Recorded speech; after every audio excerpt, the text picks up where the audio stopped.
Hello, ഇന്നൊരു വാട്ടേറ്റിലാണ്. രാവിലെ എണീറ്റ് വെള്ളം കുടിച്ചതിന് ശേഷം രാവിലെ ചോറായിരുന്നു കഴിക്കാൻ. ഇന്ന് രാവിലെ ചോറെന്ന് വെച്ചാൽ അനിയത്തിക്ക് ഹോസ്പിറ്റലിൽ പോകണോണ്ട് രാവിലെ തന്നെ ചോറ് റെഡിയായി. എന്നിട്ട് ചൂടോടെ ചോറ് കഴിച്ചു.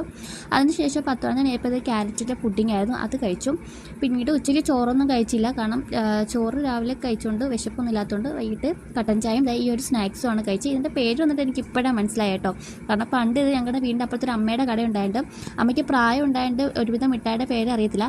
അപ്പോൾ ഞങ്ങൾ തന്നെ പോയി ഓരോ പേരിട്ട് ഞങ്ങൾ ഇതിൻ്റെ ചക്കക്കുരു മിഠായി എന്നാണ് പറയുന്നത്, കാരണം ആ ഒരു ഷേപ്പാണ്. ഇപ്പോൾ വന്നിട്ട് അതിൻ്റെ ഷേപ്പിനൊക്കെ നല്ല വ്യത്യാസമുണ്ട്. അതിനുശേഷം ബനാന പപ്സ് ഉണ്ടായിരുന്നു, അത് കഴിച്ചു. പിന്നെ ഒരു ഐസ് 5ൻ്റെ ഒരു ഐസ് കൂടി കഴിച്ചു. അതിനുശേഷം രാത്രിയിൽ ചിക്കൻ ബിരിയാണിയാണ്, അത് കഴിച്ചിട്ട് ഈ ഒരു കേക്ക് കൂടി കഴിച്ചു. ഇതെനിക്ക് ഭയങ്കര ഇഷ്ടമായി കേക്ക്. അതിൽ നിന്നും കഴിച്ചതിന് ശേഷം വീണ്ടും ഞാൻ നേരെ പോയിട്ട് നമ്മുടെ ആ ചക്കക്കുരു മിഠായി, അത് തന്നെ ഞാൻ അങ്ങനെ തന്നെ വിളിക്കത്തുള്ളൂ കേട്ടോ. അതിൽ നിന്നും കുറച്ചെടുത്ത് കഴിച്ചു, കാരണം ഇത് ഇരിക്കും തോറും എനിക്കിങ്ങനെ കഴിച്ചുകൊണ്ടിരിക്കാൻ തോന്നും, കാരണം അത്രയ്ക്കും ടേസ്റ്റാണ്.